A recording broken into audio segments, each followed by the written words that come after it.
Hello friends, welcome back to my channel. तो friends, आज की जो वीडियो है, इस वीडियो में हम भारतीय राष्ट्रीय आंदोलन के महत्वपूर्ण घटनाक्रम को देखेंगे। जी हाँ दोस्तों, अगर आप बिहार शिक्षक भर्ती की तैयारी कर रहे हैं तो यह वीडियो आपके लिए मोस्ट इम्पॉर्टेंट है, क्योंकि इस वीडियो में हम 1905 से लेकर के 1947 तक जो महत्वपूर्ण घटनाक्रम है सबको जो है कि इसमें शामिल किए हैं। इसमें जो है कि हमने बंगाल विभाजन को लिया है, उसके अलावा रॉलेट एक्ट को लिया है, जलियांवाला बाग हत्याकांड के बारे में भी डिस्कस किया है, और जो आपका असहयोग आंदोलन था, सविनय अवज्ञा आंदोलन था, और जो आपका गोलमेज सम्मेलन हुए थे, अगस्त क्रांति हुई थी, तो सभी घटनाक्रम को इस वीडियो में अच्छे से एक्सप्लेन करेंगे। तो फ्रेंड्स, अगर आप बीपीएससी टीआरई 3 के लिए तैयारी कर रहे हैं तो यह वीडियो उसके लिए मोस्ट इंपॉर्टेंट है, और टीआरई 4 के लिए कर रहे हैं तब भी यह इंपॉर्टेंट है, तो इसको आप लास्ट तक देखिएगा। चलिए इस वीडियो को स्टार्ट करते हैं। तो सबसे पहले देखिए, हमने लिया है बंगाल विभाजन को। जी हाँ दोस्तों, चलिए सबसे पहले बात कर लेते हैं बंगाल विभाजन के बारे में। तो देखिए, जो बंगाल विभाजन है यह जो है कि लॉर्ड कर्जन द्वारा 19 जुलाई 1905 को बंगाल के विभाजन का निर्णय किया गया था। जी हाँ दोस्तों, जो लॉर्ड कर्जन था वह जो है कि क्या करता था कि वह भारतीयों को बांटने के लिए बंगाल विभाजन करने का निर्णय लेता है 19 जुलाई 1905 ईस्वी को। तो यह प्रश्न आपका बीपीएससी में बनता है कि किस दिन जो है कि निर्णय लिया गया था, तो वह लिया गया था 19 जुलाई 1905 को। और कहीं कहीं पर देखेंगे तो ये 19 जुलाई की जगह 20 जुलाई भी लिखा रहता है। तो वैसे जो ऑप्शन आएगा आपके एग्जाम में वह या तो 19 जुलाई लिखा रहेगा या तो 20 जुलाई, लेकिन ज़्यादातर जो है कि हर जगह एनसीईआरटी वगैरह में 19 जुलाई ही माना गया, तो इसको याद रखिएगा। और उसके बाद क्या हुआ कि जब निर्णय ले लिया गया कि बंगाल का विभाजन कर दिया जाएगा, तो अंग्रेजी जो गवर्नमेंट थी वह कह रही थी हम बंगाल का विभाजन इसलिए कर रहे हैं कि बंगाल बहुत बड़ा है, हम उस पर जो है कि प्रशासनिक कार्रवाई नहीं कर पा रहे हैं, तो इसलिए व्यवस्था को अच्छी तरह से चलाने के लिए बंगाल का विभाजन कर रहे हैं। लेकिन वह जो है कि अंग्रेजी गवर्नमेंट झूठ बोल रही थी, वह इसलिए जो है कि बंगाल का विभाजन करना चाहती थी कि जिससे हिंदू एक तरफ हो जाए और मुस्लिम एक तरफ हो जाए, और इनमें जो है कि आपस में फूट हो जाए, और हम जो है कि अच्छे से जो है कि शासन चला सकें। तो क्या होता है कि जब 19 जुलाई 1905 ईस्वी को यह लॉर्ड कर्जन द्वारा घोषणा की जाती है कि बंगाल का विभाजन कर दिया जाएगा, तो उसके बाद क्या होता है कि बंगाल विभाजन के विरोध में जो कांग्रेस थी, जो भारतीय राष्ट्रीय कांग्रेस थी, वह जो है कि 7 अगस्त 1905 ईस्वी को कलकत्ता के टाउन हॉल में जो है वह स्वदेशी आंदोलन की घोषणा करती है। तो क्या होता है कि जो भारतीय राष्ट्रीय कांग्रेस 1885 ईस्वी में बनी थी, तो उसमें यह निर्णय लिया जाता है कि हम लोग जो है कि स्वदेशी आंदोलन करेंगे, इसको जो है कि बंगाल विभाजन नहीं होने देंगे। तो फिर उसके बाद क्या होता है कि लॉर्ड कर्जन तो आगे ही प्लान बना चुका था, तो उसने जो है कि 16 अक्टूबर 1905 ईस्वी को क्या करता है कि बंगाल का विभाजन कर देता है। कितने तारीख को? 16 अक्टूबर 1905 को। तो इसको आप याद रखिएगा, यह डेट इंपॉर्टेंट है, आपके एग्जाम में प्रश्न बनता है कि किस तारीख को जो है कि बंगाल का विभाजन हुआ था, तो 16 अक्टूबर 1905 को। तो फिर उसके बाद क्या होता है कि जब बंगाल का विभाजन हो जाता है तो उस दिन जो है कि संपूर्ण बंगाल में शोक दिवस के रूप में मनाया जाता है। जी हाँ दोस्तों, किस तारीख को? 16 अक्टूबर 1905 को शोक दिवस के रूप में मनाया जाता है। तो यह प्रश्न आपका प्रीवियस ईयर में आया था कि किस दिन जो है कि शोक दिवस मनाया गया था जब बंगाल विभाजन हुआ था, तो वह 16 अक्टूबर 1905 को। तो इतना चीज़ें आपको बंगाल विभाजन के रूप में याद रखनी है। पूछा जाता है कि बंगाल का विभाजन कौन किया था, तो लॉर्ड कर्जन ने किया था। किस तारीख को हुआ था, तो 16 अक्टूबर 1905 को हुआ था। किस दिन जो है कि निर्णय लिया गया था, तो 19 जुलाई 1905 को निर्णय लिया गया था। और किस दिन जो है कि स्वदेशी आंदोलन चलाने के लिए घोषणा की गई थी, तो 7 अगस्त 1905 को की गई थी। चलिए अब हम लोग नेक्स्ट घटना देखते हैं। तो अगर हम अगली घटना के बारे में बात करें, तो अगली घटना आपका है कि कांग्रेस का सूरत अधिवेशन, जो कि आपका 1907 में हुआ था। इससे पहले चलिए छोटी सी और घटना के बारे में बात कर लेते हैं, वह है मुस्लिम लीग। जी हाँ दोस्तों, पूछा जाता है आपका कि मुस्लिम लीग का गठन कब किया गया था। तो देखिए, जो मुस्लिम लीग का गठन किया गया था यह 1906 ईस्वी में किया गया था। जी हाँ दोस्तों, 1905 में बंगाल विभाजन होता है और 1906 में जो है वो मुस्लिम लीग की स्थापना होती है। किस तारीख को हुई थी? तो 30 दिसंबर 1906 ईस्वी को मुस्लिम लीग की स्थापना होती है। और किसने किया था? तो नवाब सलीमुल्लाह ने इसका जो है कि स्थापना किया था। कहाँ पर किया था? तो ढाका में किया था। यह प्रश्न आपका बीपीएससी द्वारा पूछा गया है कि मुस्लिम लीग की स्थापना कहाँ हुई थी? तो ढाका में की गई थी। कब की गई थी? तो जो है कि 30 दिसंबर 1906 को। किसने किया था? तो नवाब सलीमुल्लाह ने किया था। तो इसको याद रखिएगा दोस्तों। जो चीज़ें हम एक्सप्लेन कर रहे हैं, आप एक काम करिएगा कि शॉर्ट नोट्स बनाते चलिए, जिससे कि आपको चीज़ें याद रहेंगी, क्योंकि इसमें जो है कि एक्सप्लेन करने वाली चीज़ें ज़्यादा हैं। अगर आप शॉर्ट में लिख लेंगे तो आप जो है कि एक दो बार रिवाइज करेंगे तो पूरा अच्छे से तैयार हो जाएगा। और दोस्तों, यह जो मैं आपको यह वीडियो आपके लिए लाया हूँ, इसमें जो है कि 1905 से लेकर 47 तक संपूर्ण घटनाक्रम है। अगर आप इतना देख लेते हैं तो गारंटी है कि कोई भी प्रश्न आएगा आपका नहीं छूटेगा। तो चलिए अब देखते हैं कि कांग्रेस का सूरत अधिवेशन में क्या होता है। तो देखिए क्या होता है कि जो कांग्रेस का सूरत में अधिवेशन हुआ था 1907, इसलिए इम्पॉर्टेंट है क्योंकि इसमें क्या होता है कि जो आपके उदारवादी नेता थे और कांग्रेस के जो उग्रवादी नेता थे, उन लोगों में जो है कि टकरार हो जाती है, मतलब बात को लेकर के विवाद हो जाता है। और यहाँ पर जो है कि उदारवादी और उग्रवादी जो है वह अलग अलग हो जाते हैं। तो इनको याद रखिएगा। इसलिए कांग्रेस का जो सूरत में अधिवेशन हुआ है यह इम्पॉर्टेंट है आपके लिए। और जो है कि इसमें पूछा जाता है कि सूरत अधिवेशन के अध्यक्ष कौन थे। तो इसमें क्या होता है, इसके अध्यक्ष रास बिहारी बोस थे। जी हाँ दोस्तों, इसके अध्यक्ष कौन थे? तो रास बिहारी बोस थे। तो इसलिए इम्पॉर्टेंट है, आप याद रखिएगा। और दोस्तों चलिए अब हम बात सबसे पहले कर लेते हैं कि उग्रवादी नेता कौन थे। तो उग्रवादी के बारे में अगर हम बात करें तो उग्रवादी नेता तो आप जानते ही हैं कि लाल बाल पाल, मतलब लाला लाजपत राय, बाल गंगाधर तिलक थे। तो यह लोग उग्रवादी नेता थे। वहीं पर उदारवादी में अगर हम बात करें तो दादा भाई नौरोजी हो गए, सुरेंद्र नाथ बनर्जी जी हो गए। तो यह लोग जो है कि उदारवादी नेता थे। तो इनको बारे में आप याद रखिएगा। चलिए अब जो है कि अगला घटनाक्रम देखते हैं। तो अगले घटनाक्रम के बारे में बात करें तो वह है लखनऊ पैक्ट 1916। जी हाँ दोस्तों, यह मोस्ट इंपॉर्टेंट घटना है, लखनऊ पैक्ट 1916। इससे पहले एक चीज और बता देते हैं कि कभी कभी पूछा जाता है कि जो बंगाल विभाजन हुआ था वह कब रद्द किया गया था। तो 1912 ईस्वी में इसको रद्द कर दिया गया था बंगाल विभाजन को। तो इसको भी याद रखिएगा, बस इतना ही प्रश्न बनेगा। और उसके बाद चलिए देखते हैं लखनऊ पैक्ट 1916। तो देखिए लखनऊ पैक्ट 1916 क्यों इंपॉर्टेंट हो जाता है? और लखनऊ पैक्ट 1916 इसलिए इंपॉर्टेंट हो जाता है क्योंकि क्या होता है कि 1915 में मोहम्मद अली जिन्ना जो है वह क्या था कि आपका जब मुस्लिम लीग बनी थी 1906 में, तो उस समय मोहम्मद अली जिन्ना जो थे वह मुस्लिम लीग के सदस्य नहीं थे और जो है कि वह शामिल भी नहीं होते हैं। और उसके बाद जो है कि बहुत दिन बाद जो है कि मुस्लिम लीग में वह शामिल होते हैं। और उसके बाद क्या होता है कि लेकिन वह पहले कांग्रेस में भी थे, भारतीय राष्ट्रीय कांग्रेस जो बनी थी उसमें भी सदस्य थे मोहम्मद अली जिन्ना। तो वह दोनों के सदस्य रहते हैं, जो आपके मुस्लिम लीग के भी और आपके भारतीय राष्ट्रीय कांग्रेस के भी। तो उन्हीं के प्रयासों से क्या होता है कि 1915 में यह प्रयास करते हैं और प्रयास करके जो है कि जो मुस्लिम लीग थी और भारतीय राष्ट्रीय जो कांग्रेस थी वह दोनों का अधिवेशन एक साथ हो जाता है, मतलब दोनों लोग मिल जाते हैं और 1916 में इनका साथ में अधिवेशन होता है। और इसी में जो है कि 1916 में ही जो गरम दल अलग हुआ था 1907 में, वह लोग भी एक साथ ही इस अधिवेशन में भाग लेते हैं। तो इसलिए यह इम्पोर्टेंट हो जाता है कि जो आपका 1916 का लखनऊ पैक्ट हुआ था उसमें क्या होता है कि मुस्लिम लीग भी थी और भारतीय राष्ट्रीय कांग्रेस के भी सदस्य थे और जो उग्रवादी नेता थे भारतीय राष्ट्रीय कांग्रेस के, वह लोग भी साथ में मिलकर के तीनों लोगों का अधिवेशन एक ही साथ होता है। तो इसलिए यह जो है कि लखनऊ पैक्ट आपका इंपॉर्टेंट हो जाता है। इसको जो है कि देखिए क्या कहा गया था, इसको कांग्रेस लीग योजना भी कही जाती है और लखनऊ पैक्ट भी कहा जाता है। तो इससे यही बनता है कि लखनऊ पैक्ट इसलिए इंपॉर्टेंट हो जाता है, इसको आप याद रखिएगा।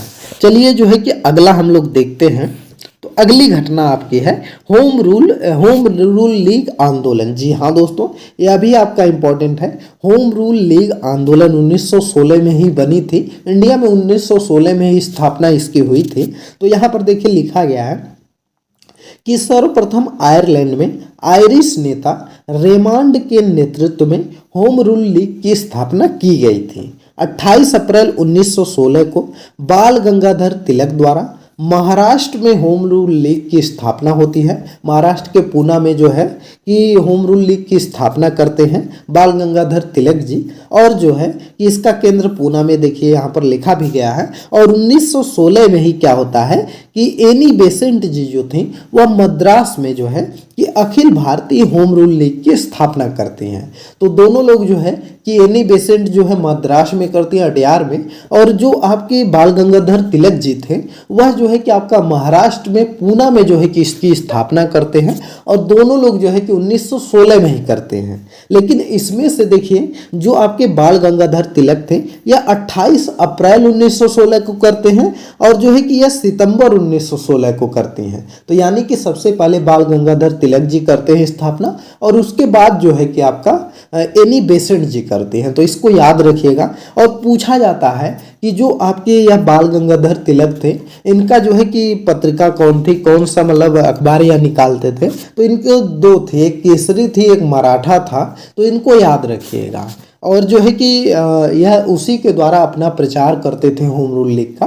तो यह इम्पोर्टेंट है, जरूर याद रखिएगा। और देखिए यहाँ पर लिखा भी गया है कि एनी बेसेंट ने दैनिक पत्र न्यू इंडिया तथा साप्ताहिक पत्र कॉमनवेल्थ द्वारा होम रूल लीग आंदोलन का प्रचार किया था। तो यह चीज़ इंपॉर्टेंट है, इसलिए देखिए हमने अलग कलर से लिख दिया है। जो चीज़ें इंपॉर्टेंट हमने अलग कलर से कर दिया है कि यह जो न्यू इंडिया है और जो कॉमनवेल्थ है इससे जो है कि प्रचार करती थी एनी बेसेंट जी होम रूल लीग आंदोलन की। तो इनको याद रखिएगा। तो चलिए अब नेक्स्ट देखा जाए। अगर हम अगली घटना के बारे में बात करें तो अगली जो घटना है वह मोस्ट इंपॉर्टेंट है। जी हाँ दोस्तों, मोस्ट इंपॉर्टेंट है 1919 वाली रॉलेट एक्ट की। लेकिन उससे पहले दोस्तों हम लोग एक और घटना के बारे में बात कर लेते हैं, वह है आपका चंपारण नील सत्याग्रह। जी हाँ दोस्तों, 1917 ईस्वी में चंपारण नील सत्याग्रह होता है, जो कि गांधी जी जो है कि 1917 ईस्वी में चंपारण पहुंच करके चंपारण सत्याग्रह करते हैं, और जो है कि वहां पर जो नील की खेती होती थी उसको समाप्त करते हैं और किसानों को तिनकठिया प्रणाली से मुक्ति दिलाते हैं। तो इस चीज को याद रखिएगा। कब होती है? 1917 ईस्वी में जो है कि चंपारण नील सत्याग्रह होता है। और अगर हम बात करें जो तिनकठिया प्रणाली थी, इसमें क्या होता है कि जैसे एक बीघा होता है आपका, तो एक बीघा में कितना बिस्वा होता है? 20 बिस्वा होता है। तो उसमें क्या होता था कि जो अंग्रेज नियम लगाए थे वह यह कहते थे कि अगर आपको 1 बीघा खेती करनी है तो उसमें जो है कि आपको 3 बिस्वा पर नील की खेती करनी होगी, और 17 बिस्वा पर जो है कि आप और खेती कर सकते हैं। तो इससे जो है कि किसान इसलिए विरोध कर रहे थे क्योंकि उस समय भूखमरी भी बहुत ज़्यादा थी और जो पैदावार भी बहुत ज़्यादा नहीं होती थी, और जो नील की खेती थी उससे जो है कि अंग्रेज उसको ले लेते थे, और जो है कि उसमें भारतीयों को कुछ भी नहीं मिलता था, और जो जमीन थी वह भी आपकी बंजर बन रही थी। तो इसलिए किसान बहुत परेशान थे। तो इसलिए क्या होता है कि जो मतलब गांधी जी को जब पता चलता है, लखनऊ अधिवेशन जब 1916 में हुआ था तो वहाँ पर उनको पता चलता है, तो गांधी जी वहाँ पर पहुँचते हैं और आंदोलन वगैरह करते हैं, और वहाँ पर जो है कि तिनकठिया प्रणाली को समाप्त करते हैं। तो यह प्रश्न आपका आता है कि गांधी जी ने पहली बार सत्याग्रह कहाँ पर किया था? तो वह आपका किया था चंपारण में 1917 में। तो इसको याद रखेंगे। तो चलिए अब इसके आगे की घटना देख लेते हैं। एक घटना के बारे में और आपको बता देते हैं, वह है खेड़ा सत्याग्रह। जी हाँ दोस्तों, 1900 जो है कि खेड़ा सत्याग्रह 1918 में होता है। यह क्या होता है खेड़ा सत्याग्रह?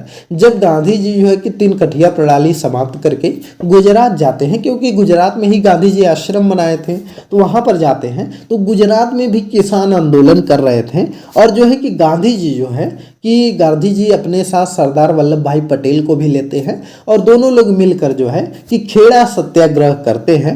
और 1918 में यह जो है कि खेड़ा सत्याग्रह होता है, और वहाँ पर भी गांधी जी जो है वह किसानों को जो है कि उनको इंसाफ दिलवाते हैं। तो जिससे धीरे धीरे गांधी जी काफ़ी फेमस इंडिया में होने लगते हैं। तो इस चीज़ को याद रखिएगा दोस्तों। इसलिए मैं थोड़ा कहानी की तरह से बता रहा हूँ जिससे कि आपको चीज़ें याद हो जाएं, और इस तरह से आप सुनेंगे तो आपको भी थोड़ा चीज़ें याद रहेंगे। तो चलिए अब देख लेते हैं कि 1918 में आपका खेड़ा सत्याग्रह होता है, 1917 में चंपारण नील सत्याग्रह होता है, और 1916 में क्या होता है कि 1916 में आपका होम रूल लीग की स्थापना होती है, लखनऊ पैक्ट होता है। और 1915 में क्या होता है कि गांधी जी जो है वह अफ्रीका से इंडिया वापस आते हैं। तो देखिए सब क्रम से हो गया। 15 में गांधी जी इंडिया वापस आते हैं, 16 में क्या होता है कि लखनऊ पैक्ट होता है, 17 में जो है कि चंपारण नील सत्याग्रह होता है, 18 में खेड़ा सत्याग्रह होता है, 19 में रोलेट एक्ट आ जाता है, और 20 में क्या होता है, 20 में आपका असहयोग आंदोलन चालू हो जाता है, और 22 में क्या होता है जलियांवाला बाग, अरे सॉरी दोस्तों 22 में क्या होता है, 22 में चौरी चौरा हो जाता है। तो इसको आप याद रखेंगे, जलियांवाला बाग हत्याकांड 1919 में होता है। तो चलिए सबसे पहले रोलेट एक्ट देखते हैं, फिर जलियांवाला देखेंगे। तो देखिए अगर हम रोलेट एक्ट के बारे में बात करें तो इस एक्ट के द्वारा अंग्रेजी सरकार जिसको चाहे जब तक बिना मुकदमा चलाए जेल में रख सकती थी। तो क्या होता है कि जब इंडिया में जो है कि आंदोलन वगैरह होने लगे थे, तो जैसे चंपारण में हुआ था, फिर उसके बाद आपका खेड़ा सत्याग्रह होता है, और उसके पहले भी बहुत से आंदोलन वगैरह चल रहे थे। तो क्या होता है कि अंग्रेजी जो गवर्नमेंट थी वह जो है कि कानून लाती है कि अब जो है कि हम किसी को भी बस शक के आधार पर जिसको चाहे उसको हम अरेस्ट कर सकते हैं, उस पर ना तो हम मुकदमा चलाएंगे और ना ही कुछ चलाएंगे, डायरेक्ट उसको जो है कि हम जेल में डाल देंगे। तो इसलिए इसका विरोध किया जाता है, इसको बिना अपील बिना दलील का कानून भी कहा जाता है। तो इसलिए इंडिया में इसका बहुत विरोध होता है, और इसको जो है कि काला कानून भी कहते हैं। तो इसको आप याद रखिएगा, काला कानून किसको कहते हैं, तो काला कानून जो है कि हम रोलेट एक्ट को कहते हैं। तो इस चीज़ को आप याद रखिएगा। तो चलिए अब हम लोग नेक्स्ट देखते हैं। फिलहाल इसमें इतना ही बिना अपील बिना दलील वाला यह कानून था, 1919 में आया था। तो यही पूछा जाता आपसे कि जो रोलेट एक्ट था यह कब आया था, तो यह 1919 ईस्वी में इंडिया आया था। तो इसको याद आप लोग रखिएगा।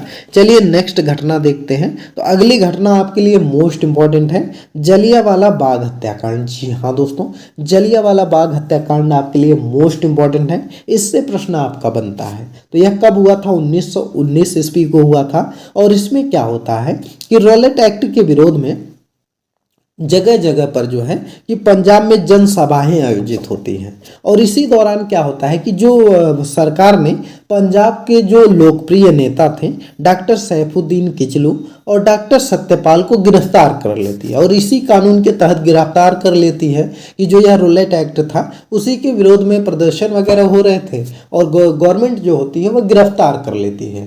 तो ऐसे में क्या होता है कि उसके विरोध में यह जो गिरफ्तारी थी, इसके विरोध में लोग 13 अप्रैल 1919 को एक जनसभा अमृतसर के जलियांवाला बाग में आयोजित करते हैं। तो यह जो है कि एक जनसभा थी जिसमें लोग इकट्ठा होते हैं, और यह जो गिरफ्तारी हुई है उसके बारे में बात करने के लिए। तो क्या होता है कि उस समय जो है कि अमृतसर के फौजी कमांडर जो था जनरल ओडायर जो था वह क्या करता है कि इस सभा को घेर लेता है। तो वह जो मतलब जलियांवाला बाग जो था उसमें क्या होता है कि जैसे उसमें सिर्फ एक तरफ से एंट्री थी, बाकी कोई गेट नहीं था। तो यह जो जनरल डायर था यह क्या करता है कि यह जो है कि उस गेट से एंट्री लेता है और वहाँ पर जो है कि गेट को बंद कर देता है। तो अब जो लोग अंदर थे उनको निकलने के लिए कोई रास्ता नहीं होता है, क्योंकि उसमें एक ही गेट था।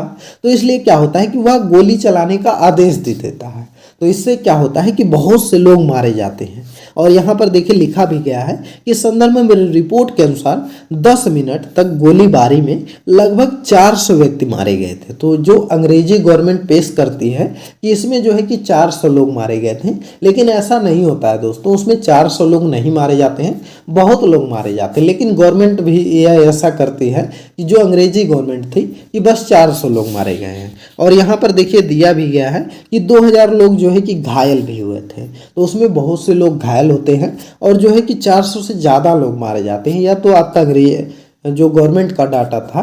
बाकी जो है दोस्तों इसमें क्या होता है कि इस गोलीबारी में जो है कि एक लड़का बच जाता उधम सिंह। जी हाँ दोस्तों, उधम सिंह के बारे में नाम आप जानते होंगे। तो उधम सिंह जी जो थे वह क्या करते हैं, तो वह देखते हैं, उस समय बहुत छोटे थे। उसके बाद 1940 ईस्वी में क्या करते हैं कि वह जाते हैं इंग्लैंड। जी हाँ दोस्तों, लंदन जाते हैं और वहाँ पर जो है कि यह जो आपका जनरल डायर था उस समय लंदन चला गया था। तो वह जाते हैं लंदन और स्पेशली जो है कि उसी को मारने के लिए जाते हैं और वहाँ पर जा कर के डायरेक्ट गोली मार देते हैं और उसके बाद अरेस्ट भी हो जाते हैं। उनका लक्ष्य ही था कि हमको जनरल डायर को नहीं छोड़ना है। तो इसको याद रखिएगा। मैं स्टोरी इसलिए बता रहा हूँ कि आपको चीज़ें याद रहें।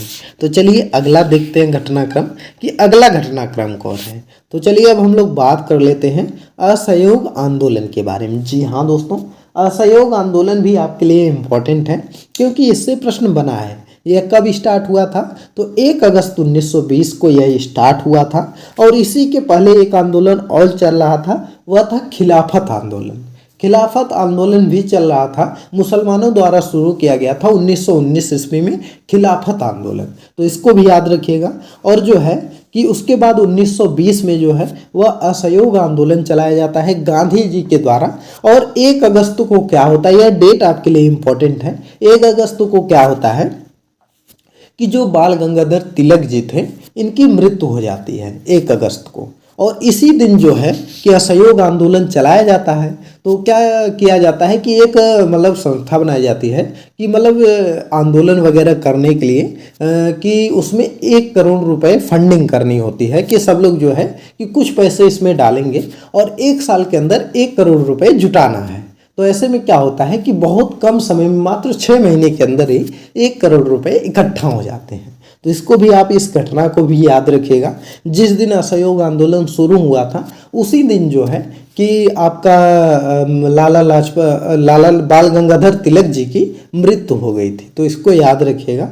तो देख लेते हैं इसके बारे में। गांधी जी द्वारा असहयोग आंदोलन 1 अगस्त 1920 को प्रारंभ किया गया था और शिक्षा संस्थानों का असहयोग आंदोलन के समय सर्वाधिक बहिष्कार बंगाल में हुआ था। तो जो शिक्षण संस्थाएं थी वह सबसे ज़्यादा जो है कि बंगाल में विरोध की थी। तो इसको याद रखेंगे। इस आंदोलन के दौरान अनेक वरिष्ठ वकीलों ने न्यायालयों का बहिष्कार कर दिया था और आंदोलन में जो है कि भाग ले लिया था। और इस आंदोलन के दौरान जो है कि गांधी जी ने कैसरे हिंद की उपाधि वापस कर दी थी। जी हाँ दोस्तों, जब गांधी जी जो है कि इंडिया वापस आए थे तो क्या होता है, चलिए इस घटना को भी थोड़ा सा बता देते हैं। तो जब इंडिया वापस आए थे तो गांधी जी जो है कि उस समय थोड़ा नॉर्मल थे और जो है कि जो प्रथम विश्व युद्ध चल रहा था तो उस समय गांधी जी ने भी कहा था कि जो है कि थोड़ा सा सहयोग किया जाए अंग्रेजों का और अंग्रेज हमको जो है कि धीरे धीरे आज़ादी देंगे। तो उस समय अंग्रेज जो है कि इनको कैसरे हिंद की उपाधि दे देते हैं। लेकिन क्या होता है कि जब जलियांवाला बाग हत्याकांड होता है तो इससे दुखी होकर के गांधी जी जो है कि अपनी उपाधि वापस कर देते हैं। तो इसको याद रखिएगा। तो जो है कि 1920 में ये अपनी उपाधि वापस कर देते हैं और असहयोग आंदोलन जो है शुरू कर देते हैं। तो इनको याद रखेंगे। और उसके बाद क्या होता है कि जब यह असहयोग आंदोलन स्टार्ट करते हैं तो उसके बाद क्या होता है कि 1922 ईस्वी में जलियांवाला बाग हत्याकांड के बाद 1919 में जलियांवाला बाग हत्याकांड होता है। तो उसके बाद असहयोग आंदोलन, फिर 1922 में चौरी चौरा की घटना हो जाती है। तो जब चौरी चौरा की घटना होती है 5 फरवरी 1922 को, चौरी चौरा आपका गोरखपुर के पास में है। तो वहाँ पर जो है कि पुलिस वालों को जिंदा जला दिया जाता है ग्रामीणों के द्वारा। तो गांधी जी को यह बात पता चलती है 12 फरवरी को। 6-7 दिन का समय लग जाता है क्योंकि उस समय फ़ोन वगैरह नहीं थे तो उनको लेट पता चलता है। तो जब उनको गांधी जी को पता चलता है तो वह क्या करते हैं कि अपना जो असहयोग आंदोलन चला रहे थे इसको स्थगित कर देते हैं। जी हाँ दोस्तों, उसको स्थगित कर देते हैं क्योंकि गांधी जी चाह रहे थे कि जो हम आंदोलन चला रहे हैं उसमें हिंसा नहीं होनी है, अहिंसा के साथ चलना है और जो है कि इसमें कोई भी हिंसा वाली कार्रवाई नहीं करनी है। लेकिन हिंसा हो जाती है तो उससे वह दुखी होकर के असहयोग आंदोलन को बंद कर देते हैं। इससे जो है कि बहुत से लोग नाराज भी हो जाते हैं। जो आपके बहुत से लोग जैसे आपके मोतीलाल नेहरू जी हैं, यह भी थोड़ा गुस्सा होते हैं। चित्तरंजन दास जी हैं, वह भी थोड़ा गुस्सा होते हैं कि इसको नहीं बंद करना चाहिए। बहुत लोग कहते हैं कि यह केवल एक बेवकूफ़ी है, इसको नहीं बंद करना चाहिए, चलाना चाहिए। तो जो है कि लेकिन गांधी जी नहीं मानते हैं। वह कहते हैं कि मैं अपने सिद्धांत पर कायम रहूँगा और जो है कि हिंसा नहीं होनी चाहिए, और वह बंद कर देते हैं। और उसके बाद क्या करते हैं कि जो अंग्रेज सब थे वो 1923 में गांधी जी को जो है कि पकड़ के जेल में डाल देते हैं। और क्या होता है कि 1923 में जब यह असहयोग आंदोलन 1922 में बंद होता है, तो 1923 में जो मोतीलाल नेहरू जी थे और जो चित्तरंजन दास जी थे, यह लोग मिल करके क्या करते हैं कि एक पार्टी बनाते हैं, स्वराज पार्टी। यह लोग कांग्रेस से निकलते नहीं हैं, कांग्रेस के भी सदस्य रहते हैं और साथ ही में स्वराज पार्टी बनाते हैं और इसकी स्थापना जो है कि वह लोग करते हैं। तो इसको आप याद रखिएगा, कौन करता है? मोतीलाल नेहरू जी और चित्तरंजन दास जी। तो इतना आपके लिए इम्पोर्टेंट है, बस इतना ही याद रखिए। जो आपका बीपीएससी टीआरई 3 है उसमें इसी से प्रश्न बन जाएगा और टीआरई 4 में भी इसी से प्रश्न आ जाएगा। चलिए अगला घटनाक्रम देखते हैं। अगर हम अगले घटनाक्रम की बात करें तो वह है आपका साइमन कमीशन। जी हाँ दोस्तों, साइमन कमीशन आपके लिए इम्पॉर्टेंट है क्योंकि यह पूछा जाता है। तो देखिए साइमन कमीशन के बारे में जानते हैं। तो भारत में प्रशासनिक सुधार की जांच के लिए, आपेक्षिक सुधार के लिए रिपोर्ट देने के लिए 1919 में जो एक्ट आया था उसकी समीक्षा करने के लिए आया था। जी हाँ दोस्तों, जो यह प्रशासनिक सुधार करने के लिए 1919 में एक्ट आया था उसकी समीक्षा करने के लिए साइमन कमीशन आया था। और देखिए एक्ट के अनुसार 1927 में सर जॉन साइमन की अध्यक्षता में एक आयोग गठित किया गया था जिसका कोई भारतीय सदस्य नहीं था। तो कभी कभी पूछा जाता है कि जो साइमन कमीशन आया था इसका विरोध क्यों हो रहा था? तो इसका विरोध इसीलिए हो रहा था क्योंकि इसका कोई भी सदस्य हिंदू नहीं था, मतलब इंडिया का नहीं था। सब जो है कि इसके सदस्य अंग्रेज थे, तो इसलिए इसका बहुत ही ज़्यादा विरोध हो रहा था। और इसका विरोध कर रहे थे आपके कौन? लाला लाजपत राय जी कर रहे थे। और उसी समय क्या होता है कि पुलिस द्वारा उन पर लाठियों से प्रहार कर दिया जाता है। तो उन पर जब लाठियों से प्रहार किया जाता है तो क्या होता है कि उनको बहुत ही ज़्यादा चोट लग जाती है। और चोट लगती है तो वह कहते हैं कि मेरी सिर पर किया गया लाठी का एक एक प्रहार ब्रिटिश हुकूमत के ताबूत में अंतिम कील साबित होगा। तो यह कथन पूछा जाता है तो आप याद रखिएगा कि कौन कहा था कि मेरी सिर पर किया गया एक एक प्रहार ब्रिटिश गवर्नमेंट के ताबूत में अंतिम कील साबित होगा। तो वह आपके लाला लाजपत राय जी कहे थे। और इनकी जो है कि जब पुलिस वाले इन पर लाठियों से प्रहार करते हैं तो इनकी मृत्यु हो जाती है फिर बाद में, क्योंकि बहुत ही ज़्यादा चोट लग गई थी। तो इसलिए आप लोग याद रखिएगा। और देखिए लिखा गया है कि यहाँ पर पुलिस अधीक्षक सैंडर्स की 30 अक्टूबर 1928 को भगत सिंह, चंद्रशेखर आजाद, राजगुरु द्वारा की गई हत्या socialist party, Republican party association की क्रांतिकारी गतिविधियां थी। तो इसको भी आप लोग याद रखेंगे। तो देखिए यह जो साइमन कमीशन था इसका मेन उद्देश्य इसीलिए विरोध इसका किया जा रहा था क्योंकि जो है कि इसमें सभी सदस्य जो थे वह अंग्रेज थे, बाकी जो है कि कोई भी हिंदू सदस्य नहीं था। तो इतना आप लोग याद रखिएगा। तो कभी कभी पूछ लिया जाता है कि जो साइमन कमीशन था यह अपनी रिपोर्ट कब प्रस्तुत किया था? तो 1930 ईस्वी में इसने जो है कि अपना रिपोर्ट प्रस्तुत किया था। तो इसको याद रखेंगे। चलिए अगला हम लोग देखते हैं कि अगला घटना कौन था। तो अगर हम अगले घटनाक्रम के बारे में बात करें तो अगला घटनाक्रम आपका है वह है, देखिए यहाँ पर कांग्रेस का लाहौर अधिवेशन है। लेकिन इससे पहले हम थोड़ा सा और जान लेते हैं। इसी बीच होता है 1928 में ही बारदोली सत्याग्रह। जी हाँ दोस्तों, 1928 में क्या होता है कि बारदोली सत्याग्रह होता है। तो बारदोली सत्याग्रह में क्या था 1928 में? इसमें जो है कि वल्लभ भाई पटेल ने नेतृत्व किया था। और जो है कि इनको जो है कि बारदोली सत्याग्रह में ही यह महत्वपूर्ण भूमिका निभाते हैं। और यहाँ से बहुत ही ज़्यादा जो है वल्लभ भाई पटेल फेमस हो जाते हैं। और यहीं पर इनको जो है कि सरदार की उपाधि मिलती है कि सरदार वल्लभ भाई पटेल, यहीं से कहा जाता है। वहाँ पर जो बारदोली की महिलाएं थीं इनको सरदार के नाम से बुलाती हैं। तो इसको याद रखिएगा। बारदोली सत्याग्रह कब हुआ था? 1928 ईस्वी में हुआ था। तो चलिए अब हम लोग जान लेते हैं कि कांग्रेस का लाहौर अधिवेशन के बारे में। यह बहुत ही इंपॉर्टेंट है लाहौर अधिवेशन, क्योंकि इसमें जो है कि जवाहरलाल नेहरू जी जो लाहौर में अधिवेशन हुआ था उसमें भारतीय राष्ट्रीय कांग्रेस के अध्यक्ष बने थे। और यह कब हुआ था, तो यह जो है कि देखिए लिखा गया 1929 ईस्वी में। जी हाँ दोस्तों, 31 दिसंबर 1919 ईस्वी को लाहौर में कांग्रेस का अधिवेशन आयोजित किया गया था। और इसमें अध्यक्ष जो है वह आपके पंडित जवाहरलाल नेहरू थे, जिनकी अध्यक्षता में कांग्रेस ने नेहरू रिपोर्ट को निरस्त घोषित कर दिया।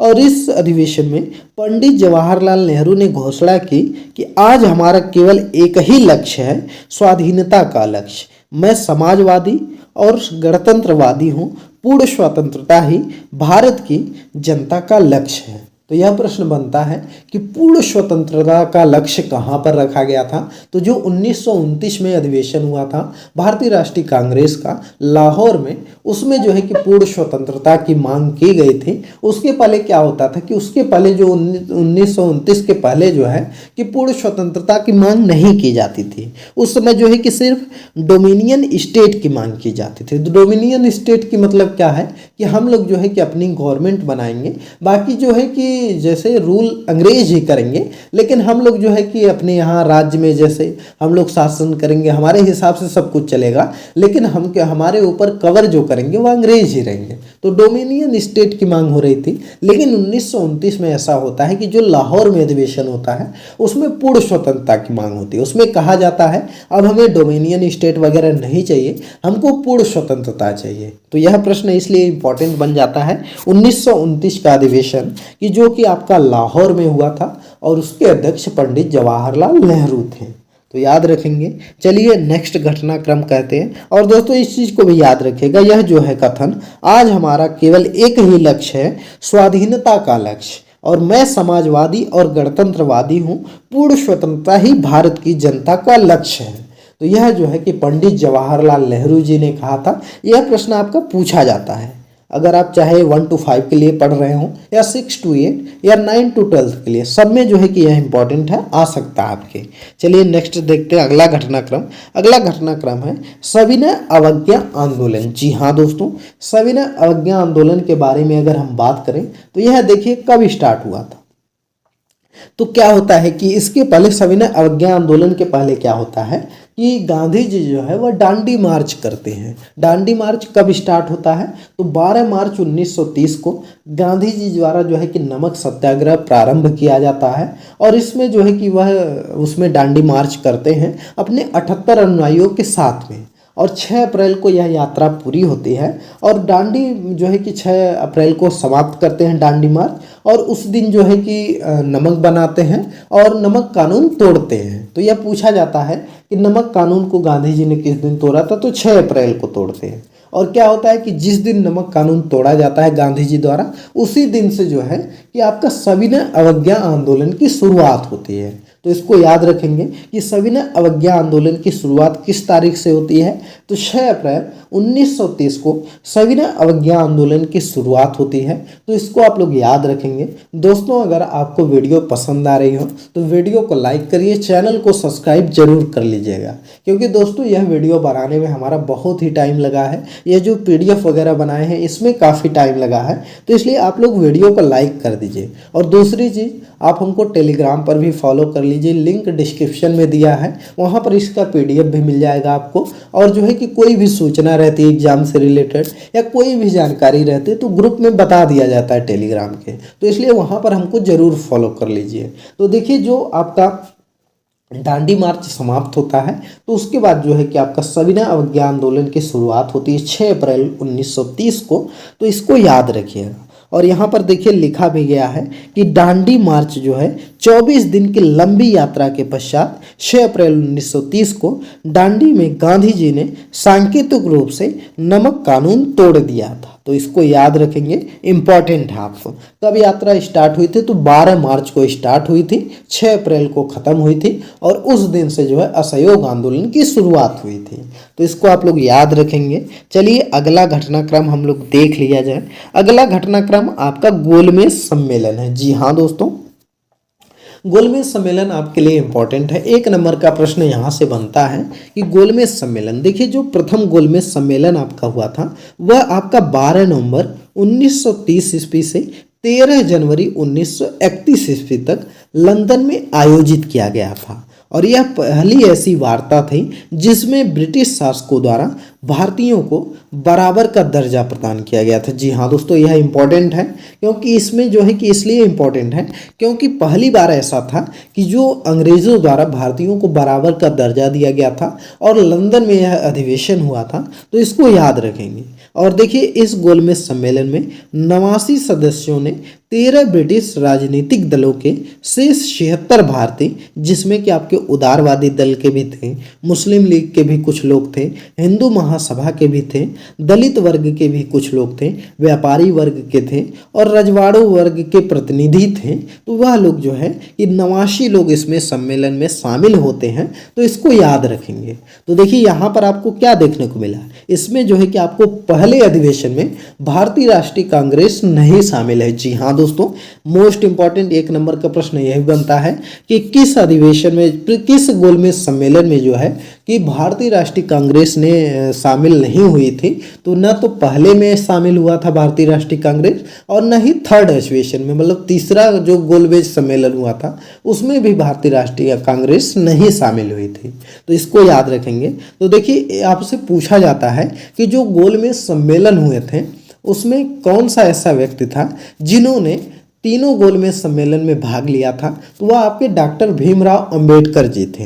डॉक्टर भीमराव अंबेडकर जी जो थे वह तीनों गोलमेज सम्मेलन में भाग लेते हैं, तो इसको याद रखेंगे। और जो कांग्रेस थी वह सिर्फ द्वितीय गोलमेज सम्मेलन में भाग लेती है और उसमें भी जो है कि कांग्रेस की तरफ से गांधी जी जो है कि भाग लेने के लिए जाते हैं। तो फिलहाल उसकी चर्चा हम द्वितीय गोलमेज सम्मेलन में करेंगे और इसमें देख लेते हैं। देखिए इस सम्मेलन का उद्घाटन ब्रिटेन के सम्राट जो जॉर्ज प्रथम थे उन्होंने किया था और तथा इसकी अध्यक्षता जो थी वह किन्होंने किया था, तो देखिए इसकी जो अध्यक्षता थी वह प्रधानमंत्री रैमजे मैकडोनाल्ड ने इसकी अध्यक्षता किया था। तो इसको याद रखेंगे, अध्यक्षता रैमजे मैकडोनाल्ड ने किया था और जो है कि इसका उद्घाटन ब्रिटेन के सम्राट जॉर्ज पंचम ने किया था।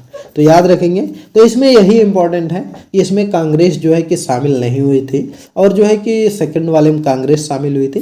बाकी भीमराव अंबेडकर जी भी गए थे और साथ ही में जो उदारवादी दल के कुछ नेता गए थे, मुस्लिम लीग के कुछ नेता गए थे, हिंदू महासभा के कुछ नेता गए थे और दलित वर्ग के, व्यापारी वर्ग के भी नेता गए थे। तो कुल 89 सदस्यों में से जो है कि यह लोग थे, जिसमें कि 13 आपके ब्रिटिश थे, मतलब अंग्रेज थे और 76 भारतीय थे।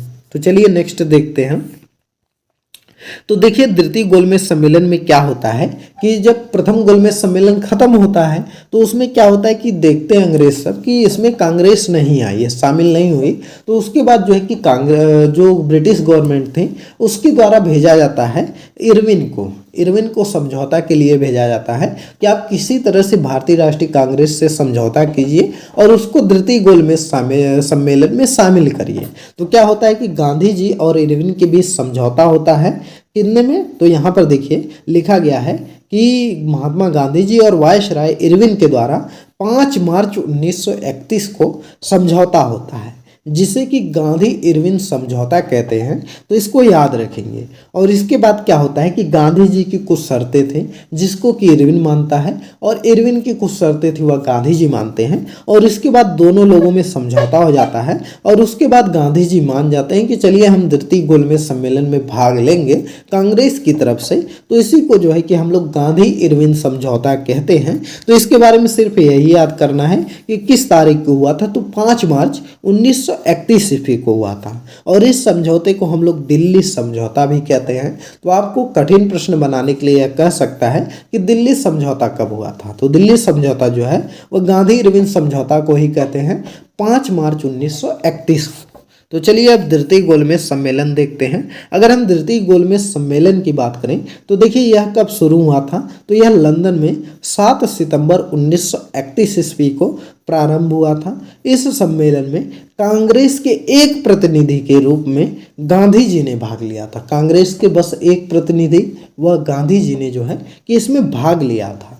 तो तो इसको याद रखेंगे। और देखिए इसमें क्या लिखा गया है कि इस समय ब्रिटिश प्रधानमंत्री रैमजे मैकडोनाल्ड ने सांप्रदायिकता पंचायत की घोषणा कर आंदोलन को नया मोड़ दिया था। जी हाँ दोस्तों, इसमें क्या होता है, सांप्रदायिकता पंचायत जो है, इसमें क्या होता है कि जो वहाँ के ब्रिटिश प्रधानमंत्री थे रैमजे मैकडोनाल्ड, वह क्या करते हैं कि कहते हैं कि जो दलित वर्ग है उनके लिए अलग से चुनाव हो जाएगा। मतलब जो दलित है वह अपना दलित नेता चुनेंगे, जो हिंदू है अलग से, मतलब उच्च वर्ग है वह उच्च वर्ग के नेता चुनेंगे, जो मुस्लिम है वह मुस्लिम वर्ग का नेता चुनेंगे, जो हिंदू है वह सिर्फ हिंदू को वोट देंगे, मुस्लिम सिर्फ मुस्लिम को वोट देंगे, तो जो फारसी है फारसी को वोट देंगे। तो यह प्रस्तुत कर देते हैं। तो इससे क्या होता है कि गांधी जी जो है वह काफ़ी नाराज हो जाते हैं और जो है कि वह द्वितीय गोलमेज सम्मेलन को बीच में ही छोड़ देते हैं। तो यह पूछा जाता है कि किस लिए गांधी जी नाराज हो जाते हैं। तो जो ब्रिटिश प्रधानमंत्री रैमजे मैकडोनाल्ड जी हैं वह जो है कि सांप्रदायिक पंचायत प्रस्तुत कर देते हैं, जिससे गांधी जी बहुत दुखी होते हैं। तो इसको आप लोग याद रखेंगे। चलिए जो है कि इसकी समाप्ति की घोषणा जो है 1 दिसंबर 1931 को कर दिया गया था। तो इतना याद रखते हैं। चलिए अब हम लोग देख लेते हैं। देखिए यहाँ पर सांप्रदायिक पंचायत जो था उसको अच्छे से समझ लेते हैं। तो देखिए क्या है, उसी को हम लोग फिर पूना समझौता होता है। क्या होता है कि जब 16 अगस्त 1932 को विभिन्न संप्रदायों के प्रतिनिधित्व के विषय पर ब्रिटिश प्रधानमंत्री रैमजे मैकडोनाल्ड ने एक पंचायत, जिसे कि कम्युनल अवार्ड कहा जाता है, जारी किया। तो इससे पंचायत से पृथक निर्वाचन पद्धति को न केवल मुसलमानों के लिए जारी किया गया था, अपितु इसे दलित वर्गों पर भी लागू कर दिया गया था। अभी हमने आपको बताया कि जैसे जो इसमें क्या था कि जो दलित है उसमें जो है कि सिर्फ दलित नेता को चुनेंगे और दलित सिर्फ दलित को वोट देंगे, और जो आपके ओबीसी वर्ग हैं वह ओबीसी नेता को चुनेंगे, ओबीसी को ही वोट देंगे, जो मुस्लिम है वह मुस्लिम को ही वोट देंगे, मुस्लिम ही नेता को चुनेंगे। तो ऐसे क्या है, सांप्रदायिकता फैल रही थी। तो इसी वजह से गांधी जी नाराज थे। तो क्या होता है कि जब 1900 गोलमेज सम्मेलन सब खत्म होते हैं तो वह प्रस्तुत सबको छोड़ देते हैं कि सब लोग अपना अपना नेता चुन सकते हैं। तो और गांधी जी ऐसा चाहते नहीं थे। गांधी जी चाहते थे कि सबका एक साथ चुनाव हो और सब लोग सबको वोट दें। मतलब कोई मुस्लिम है तो वह हिंदू को भी वोट देना चाहे तो दे सकता है, और हिंदू है मुस्लिम को वोट देना चाहे दे सकता है, या दलित कोई है वह उच्च वर्ग को देना चाहे दे सकता है वोट, या उच्च वर्ग दलित नेता को दे सकता है। तो ऐसा चाहते थे, लेकिन अंग्रेज लोग बांटना चाहते थे, तो इसलिए उन्होंने इसको छूट दे दिया था। तो गांधी जी बहुत नाराज हो गए थे। फिर उसके बाद क्या होता है कि जब भीमराव अंबेडकर जी इंडिया आते हैं तो भीमराव अंबेडकर जी के बीच और गांधी जी के बीच जो है वह समझौता होता है, जिसको कि हम लोग पूना समझौता कहते हैं। यह इंपॉर्टेंट है, आप लोग याद रखिएगा। पूना समझौता उसको कहते हैं। और इसमें क्या होता है कि पूना समझौता गांधी जी और आपके जो अंबेडकर जी थे उनके बीच होता है। और देखिए लिखा भी गया है, महात्मा गांधी ने जेल में ही 20 सितंबर 1932 को आमरण अनशन प्रारंभ कर दिया था। तो गांधी जी जो थे वह जो है कि आमरण अनशन प्रारंभ कर देते हैं, और इससे जो है कि क्या होता है कि फिर भीमराव अंबेडकर जी को पता चलता है और वहाँ पर वह जाते हैं और वहाँ पर दोनों लोगों के बीच समझौता होता है। और उसमें जो आपका यह सांप्रदायिक पंचायत आया था उसको रद्द कर दिया जाता है, और उसमें जो है कि दलितों की जो सीट दी गई थी, आरक्षण दिया गया था, उसमें उनकी सीट बढ़ा करके 147 कर दी जाती है। पहले जो है कि सिर्फ 72 या 76 सीट दी गई थी, तो उसको 147 कर दी जाती है, जिससे कि अम्बेडकर जी मान जाते हैं। और जो है कि जो सांप्रदायिक पंचायत आया था उसको निरस्त वगैरह कर दिया जाता है। तो इसको आप लोग याद कर देंगे। या कभी कभी पूछा जाता है कि यह किस जेल में हुआ था पूना समझौता, तो यरवदा जेल में हुआ था। तो इस चीज़ को याद रखेंगे। पूना पैक्ट पूछा जाता है मुख्य रूप से किस सन में हुआ था, तो 16 अगस्त 1932 को जो है कि यह हुआ था। तो चलिए अगला देखते हैं, अगला घटनाक्रम कौन है। तो अगला घटनाक्रम आपका है कि तृतीय गोलमेज सम्मेलन। तो देखिए तृतीय गोलमेज सम्मेलन जो है यह 17 नवंबर 1932 को स्टार्ट होता है और 24 दिसंबर 1932 तक आपका चलता है। तो देखिए यह जो पूना समझौता हुआ उसके बाद यह स्टार्ट होता है। तो आपका कब होता है, 17 नवंबर 1932 को स्टार्ट होता है और 24 दिसंबर 1932 तक चलता है। और इसमें जो है कि लंदन में मात्र 46 लोगों ने जो है कि भाग लिया था, क्योंकि बहुत से लोग इससे जो है कि नाराज थे, बहुत से नेता जो है कि इससे दुखी थे, इस वजह से वह नहीं भाग लिए। क्योंकि पहले वाले में बहुत लोगों ने और सेकंड वाले में तो बहुत ज़्यादा प्रतिनिधि ने भाग लिया था। तो इसमें सिर्फ 46 लोग तृतीय वाले में जाते हैं और इस सम्मेलन का कांग्रेस ने बहिष्कार कर दिया था। कांग्रेस को न्योता आया था कि आप शामिल हो जाइए, लेकिन कांग्रेस जो है कि इसका बहिष्कार कर देती है और इस सम्मेलन में भारत सरकार अधिनियम 1935 को अंतिम रूप दिया गया। मतलब इस सम्मेलन में जो है कि भारत सरकार अधिनियम आया 1935 का, उसको अंतिम रूप दिया गया था। और देखिए यहाँ पर हमने लिख भी दिया है कि डॉक्टर भीमराव अंबेडकर जी जो थे वह जो है कि तीनों सम्मेलनों में भाग लेने वाले पहले भारतीय बने थे। तो इसको भी आप याद रखिएगा, जो है कि भारतीय प्रतिनिधि बने थे जो कि तीनों सम्मेलन में भाग लिए थे। चलिए अगला घटनाक्रम देखते हैं। तो दोस्तों कैसी लग रही है आपको वीडियो, आप कमेंट करके ज़रूर बताइए। आप जो है कि इस वीडियो को क्या करिएगा, 2-3 बार रिपीट कर लीजिएगा। अगर 1 से 2 बार भी अगर आप देख लिए एग्जाम के पहले तो गारंटी है कि इससे प्रश्न आएगा तो आपका बन जाएगा। तो अगला आपका है भारत छोड़ो आंदोलन। जी हाँ दोस्तों, भारत छोड़ो आंदोलन आपके लिए इम्पॉर्टेंट है। तो उसके पहले चलिए एक चीज़ और आपको बता देते हैं कि देखिए अगस्त प्रस्ताव आपका आया था। तो अगस्त प्रस्ताव जो है कि कब आया था, आपसे पूछा जाता है कि अगस्त प्रस्ताव कब जो है कि प्रस्तुत किया गया था। तो यह आपका आया था 8 अगस्त 1940 ईस्वी को यह प्रस्तुत किया गया था, जिसको कि अगस्त प्रस्ताव हम लोग बोलते हैं। तो इसको आप लोग याद रखिएगा। यह जो है कि उस समय अगस्त प्रस्ताव इसलिए आया था कि जो अंग्रेजी गवर्नमेंट थी वह आपको भारतीयों का सहयोग चाहती थी, क्योंकि 1939 ईस्वी में द्वितीय विश्व युद्ध जो चालू हो गया था और उसमें जो है कि अंग्रेजी जो गवर्नमेंट थी वह चाहती कि इसमें जो है कि हमारा साथ भारतीय भी हैं। तो इसलिए वह अगस्त प्रस्ताव लाती है। लेकिन इंडिया के लोग तब तक बात को समझ चुके थे और अगस्त प्रस्ताव को पूरी तरह से यह लोग ठुकरा देते हैं। तो इसलिए जो है कि इसमें यही कहा गया था कि हम जो है कि डोमिनियन स्टेट दे देंगे युद्ध की समाप्ति के उपरांत। मतलब इसमें यह कहा गया था कि आप लोग जो है कि हमारा सहयोग करिए, हम जब युद्ध समाप्त हो जाएगा तो उसके बाद जो है कि हम आपको डोमिनियन स्टेट दे देंगे। आप लोग अपना जो है कि कोई भी बना लीजिएगा प्रधानमंत्री वगैरह, और हम जो है कि हमारे अंडर में वह लोग काम करेंगे। लेकिन उस समय तो तब तक यह जारी हो गया था कि अब हमको डोमिनियन स्टेट नहीं चाहिए, हमको पूर्ण स्वतंत्रता चाहिए। तो इसलिए जो है कि इसको ठुकरा दिया जाता है। तो उसके बाद क्या होता है कि एक घटना और घटती है कि इसी बीच जो है कि पृथक पाकिस्तान की भी मांग होने लगती है। जी हाँ दोस्तों, 22 या 23 मार्च 1940 में जो है कि मुस्लिम लीग के लाहौर अधिवेशन में पहली बार जो है कि पृथक पाकिस्तान की मांग किया जाने लगता है। तो यह घटना भी आप याद रखिएगा कि पृथक पाकिस्तान की मांग कब किया जाने लगा था। तो यह जो है कि 1940 ईस्वी में किया जाने लगा था। और कहाँ पर अधिवेशन हुआ था, तो वह मुस्लिम लीग का अधिवेशन जो लाहौर में हुआ था उसमें यह मांग की गई थी। तो यह पूछा जाता है कि पहली बार जो है कि वे मुस्लिम जो आपका पाकिस्तान की मांग किया गया था वह कहाँ पर किया गया था, तो वह लाहौर अधिवेशन में मुस्लिम लीग का वह अधिवेशन था। तो चलिए अब देख लेते हैं भारत छोड़ो आंदोलन। तो अगर हम भारत छोड़ो आंदोलन के बारे में बात करें तो कांग्रेस के बम्बई अधिवेशन में 8 अगस्त 1942 को भारत छोड़ो प्रस्ताव पारित किया गया था। और इसमें जो है कि जब 8 अगस्त 1942 को भारत छोड़ो प्रस्ताव पारित हुआ तो इसी दिन से जो है कि भारत छोड़ो आंदोलन चालू हो गया।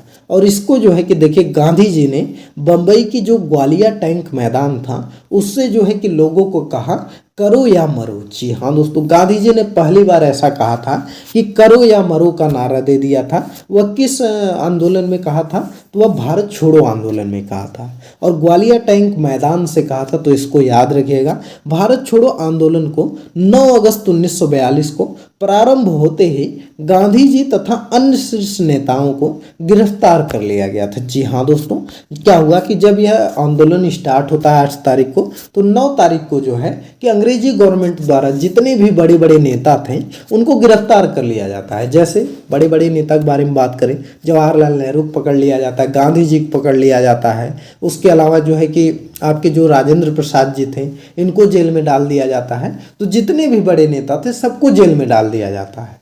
तो इससे क्या होता है कि देखिए जो गांधी जी को है वह आगा पैलेस में रख दिया जाता है और जो आपके राजेंद्र प्रसाद जी इनको बांका जेल में डाल दिया जाता है। तो इससे क्या होता है कि यह जो अब की बार आंदोलन था यह समाप्त नहीं होता है। पहले क्या होता था कि आंदोलन शुरू होता था और बड़े नेताओं को पकड़ के जेल में अगर डाल देते थे तो आंदोलन धीरे धीरे खत्म हो जाता था। लेकिन इस बार लोगों ने क्या किया कि इस बार लोग अपने से आंदोलन करने लगे, मतलब यह आंदोलन समाप्त नहीं हुआ और उग्र हो गया। तो इसको आप लोग याद रखिएगा कि यह और तेजी से फैला। तो इसलिए यह जो है कि बहुत ही प्रभावकारी आंदोलन था जो भारत छोड़ो आंदोलन था।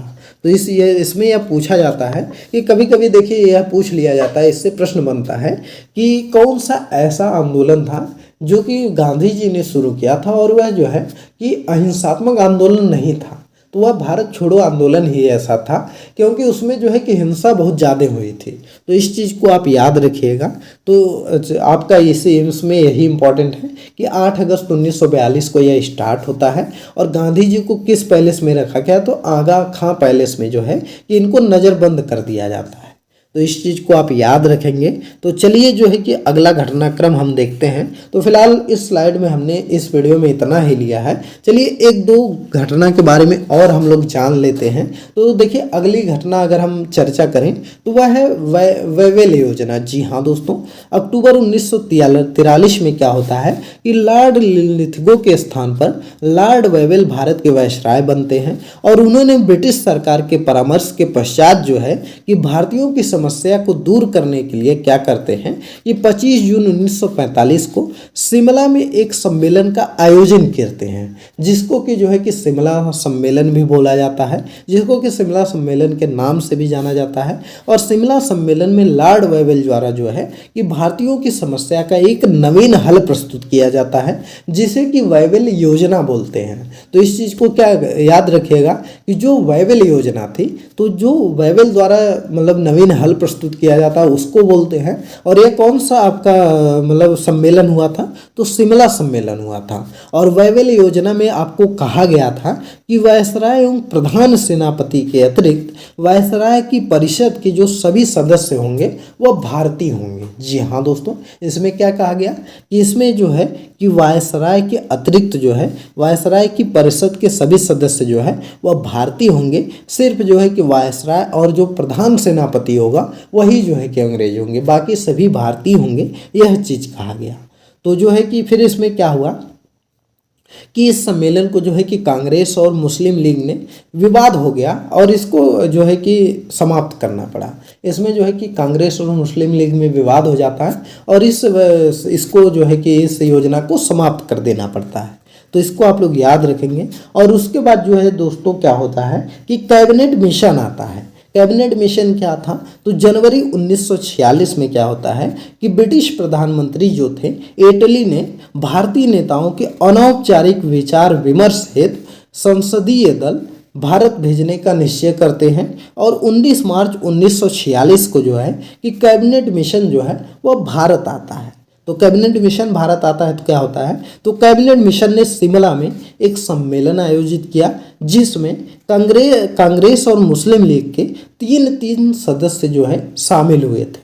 तो इसमें क्या होता है कि इस सम्मेलन में 5 मार्च 1946 को 11 मई 1946 तक यह चलता है। 5 मई से 11 मई तक यह सम्मेलन चलता है। और इस सम्मेलन में सर्वसम्मत निर्णय न होने पाने के कारण जो है कि यह जो है कि कैबिनेट मिशन 16 मई 1946 को अपने प्रस्तावों की घोषणा कर देता है। तो इसमें भी क्या होता है कि जो सदस्य शामिल होते हैं सभी लोग एक दूसरे से सहमत नहीं होते हैं, तो इसलिए बात नहीं बन पाती है। फिर भी जो है कि 16 मई को 1946 को यह अपना घोषणा प्रस्तुत कर देता है। तो फिलहाल जो है कि कैबिनेट मिशन योजना के प्रस्तावों में प्रांतों का विभाजन था, मुस्लिम लीग को संतुष्ट करने के लिए किया गया था। तो उसमें जो है कि प्रांतों को विभाजित किया जा रहा था मुस्लिम लीग को संतुष्ट करने के लिए, जिससे कि मुस्लिम बाहुल प्रांतों में पूर्ण स्वायत्तता का उपभोग करने के लिए पाकिस्तान का सत्व प्राप्त हो सके। तो उसमें ही यह कहा गया कि चलिए हम मुसलमानों को अलग से जो है कि ये कंट्री दे देंगे, जो है कि पाकिस्तान दे देंगे। तो इसमें भी बहुत विवाद हुआ, तो इसलिए जो है कि यह भी उतना सक्सेस नहीं हो पाया। तो इस चीज़ को आप लोग याद रखेंगे। तो फ्रेंड्स यह जो है कि आपके इतने महत्वपूर्ण घटनाक्रम थे जो कि आपके एग्जाम के पॉइंट ऑफ व्यू से बहुत इंपॉर्टेंट है। अगर आप इतने घटनाक्रम को अच्छे से याद कर लेते हैं तो गारंटी एक ज़्यादा से ज़्यादा प्रश्नों को आप कर लेंगे। और दोस्तों दूसरी चीज़ है कि इसमें देखिए हमने जो है कि जो 1885 में कांग्रेस बनी थी तो उसको हमने नहीं शामिल किया है। वह इसलिए नहीं शामिल किया है कि हम जो अगली वीडियो लाएंगे उसमें क्या है कि उसमें कब बनी थी कांग्रेस और कितने अधिवेशन हुए थे, कहाँ कहाँ अधिवेशन हुए थे, सबको जो है कि एक्सप्लेन करेंगे। तो वह एक ही वीडियो में बहुत लंबा हो जाता और आपको याद करने में दिक्कत होती, तो इसलिए हमने जो है कि उसको अलग बनाएंगे। तो इसलिए इस वीडियो में इतना ही देखते हैं। चलिए एक दिन क्या करेंगे कि एक दिन आपके लिए जो है कि 1857 से लेकर के जो है कि आपका 1885 तक का जो इतिहास है उसको कवर करा देंगे। तो चलिए आपका एग्ज़ाम भी आ गया है, इतना आप रिवीजन करिए। अगला जो है कि वीडियो हम कांग्रेस का अधिवेशन जो है उस पर करा देंगे। तो चलिए यह वीडियो पसंद आई है तो वीडियो को लाइक करिए, ज़्यादा से ज़्यादा शेयर करिए और चैनल पर नए हैं तो चैनल को ज़रूर सब्सक्राइब करिए। और दोस्तों अगर आपको जो है कि इसका PDF वगैरह चाहिए तो आप हमको टेलीग्राम पर फॉलो कर लीजिए। टेलीग्राम चैनल का लिंक इस वीडियो के डिस्क्रिप्शन में है, वहाँ से क्लिक करके आप जा सकते हैं और वहाँ पर भी फॉलो कर लीजिए, क्योंकि कोई भी जानकारी रहती है तो वहाँ पर तुरंत शेयर कर दिया जाता है। तो चलिए मिलते हैं अगली नई वीडियो में। कैसी लगी वीडियो आपको कमेंट में ज़रूर बताइएगा।